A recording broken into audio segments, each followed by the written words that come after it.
Hey everyone, welcome back to my YouTube channel. Today I want to talk to you guys about something that happened to me in my personal life. I was recently diagnosed with ADHD.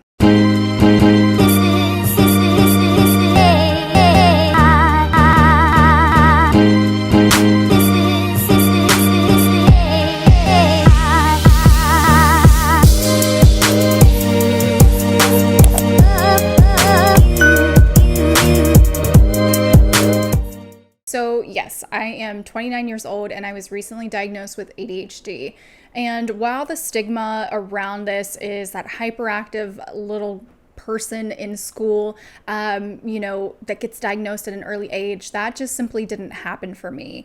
And obviously, I'm still kind of new to this. I'm still really trying to figure out what this means for me, for my life.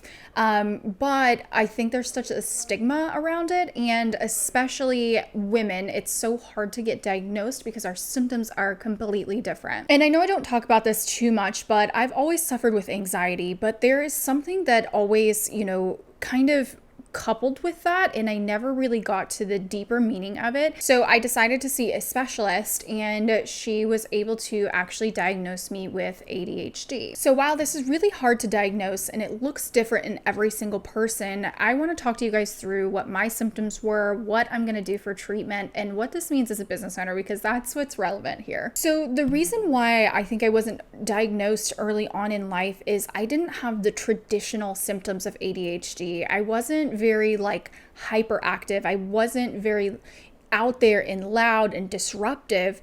I actually internalized a lot of those feelings and a lot of those behaviors and found ways to cope in other ways. So I was always that kid on honor roll. I was in every single club. I did every single little thing. So rather than lashing out and having this hyperactivity, I just couldn't shut my brain off. From the moment I would wake up to the moment I went to bed, I'm even still this way and trying to work on it. I would fill my time with stuff, whether it was homework or excelling at school or achieving the sense of perfectionism. That is another thing that is a little bit correlated to my ADHD. I would fill every single second of every single day with something to do until my body broke down. So going back to my childhood and even till now, I don't know how to relax. And along with that, there's a sense of perfectionism that is just hidden procrastination. So for me, I would, as much as I've worked on this and I've tried to implement systems in not only my business and in my life, I will still procrastinate to the last minute on certain things. So for instance, if I'm fired up and passionate about a project, I will take it and run with it, but then get easily distracted by something else, the nice new shiny object. So that's why I've had a lot of hobbies. Like I'll pick up drawing in 1 second and then forget about it and do scrapbooking. And meanwhile, maybe I have done jewelry making, and all the while, I try and turn those things into businesses. I had a jewelry business. I turned my photography into a business. And how this will correlate to procrastination, I will take these big projects, take these big things, and get sidetracked from them. And push things off to the last minute. For me, it is so hard for me to sit down and write that email. I will sit on it for 3 days until I'm like, okay, this person's going to get really angry with me if I don't respond to them.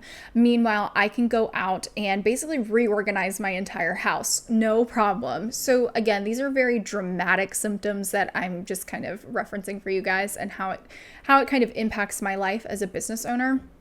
And so, again, I'm trying to figure out ways around this, and I've had help from wonderful people like Kristen of Vow Invest, who's really helped me create a schedule and, project management system. But even then, I still struggle with it, and I push things off to the absolute last minute. I won't bore you guys with all the other symptoms, but those were the main key ones that I know presented themselves inside of me. And basically, the way that I'm going to go about this, there's so many different ways for treatment, and there's no one size fits all approach. For me, I'm going to go with the natural way through supplements, using organic food and things like that, just because I've gone 29 years of my life coping with this or finding defense mechanisms, basically surviving. And for me, I didn't want to add a stimulant into the mix. I know my body, and it wouldn't react well for me. And I'm not saying that they're bad. I think some people absolutely need them and use them. And I think it's a wonderful thing. Just for me, I'm going to try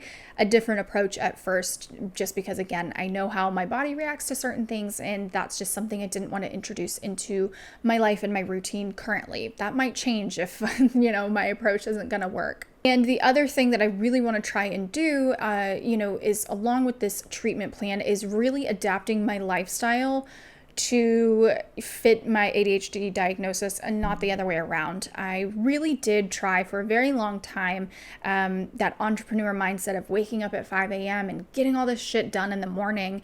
And I've realized my brain just doesn't work that way, and I've forced myself into that bubble for a really long time. And while, yes, I like waking up early, I don't like waking up at 5 a.m. My body naturally is waking up right now. That's kind of something I've tried to do, is not rely so much on an alarm clock. I wake up anywhere between 6:30 and 8, and just kind of going with the natural flow of my body has started to help as well. And making sure that I schedule myself, doing all my heavy intensive calls on one day, and then giving myself the flexibility of taking a half day or a full day off on Friday, because at that point my mental capacity is tapped out for the week. So just starting to structure my days and my business around my ADHD again, and not the other way around. So what this means for my business, I kind of alluded to this in the last video where I was talking about how it kind of went missing on social media. I've realized that there are certain processes and systems in place that I have mastered and I've nailed. Most of those are client facing, making sure the systems are in place to deliver content in a timely manner and in a very organized way. And that's something that I have tried to implement in my business, but I've realized that those don't work for me personally. They work for myself, they work for my team, and I've taught other people how to use them because they are so efficient and they work. But for me, I'm trying to figure out systems that I can put into place for my business, especially things that require a lot of my attention, how I can either slowly remove myself or make it easier for me to be involved in those processes and in those systems, because sometimes I just get overwhelmed. I use Asana for project management, and while as much as I love checking off a to-do list, a task list, I can't have a million subtasks. It's just, I know that's what Asana is set up for, but those are going to have to slowly be removed because my brain just gets overwhelmed and I procrastinate and or just don't do it. So small little things like that, and I'm going to really start to strategize in my business. So I'll be reporting back on all of those. And again, none of this is medical advice. So if you feel like you have ADHD, please seek out a specialist in your area. I just wanted to start to tell my story because it's something that I've struggled with for a long time, and I never knew what it was. And it feels so good to finally have a name for it. While again, my treatment plan might look a little different than most people's, I feel so much more comfortable knowing, okay, this is what's going on in my brain. Here's some ways of coping with it and dealing with it. So if you guys aren't following me over on Instagram or TikTok, make sure you guys follow me. I'm A Creative Co on TikTok and A_Creative Co on Instagram. I'm going to start talking more about my ADHD journey as a business owner and really giving you guys the behind the scenes of what I'm working on, what I'm doing, what's not working, and things like that. And as always, leave your questions in the comments below, and I will see you next week.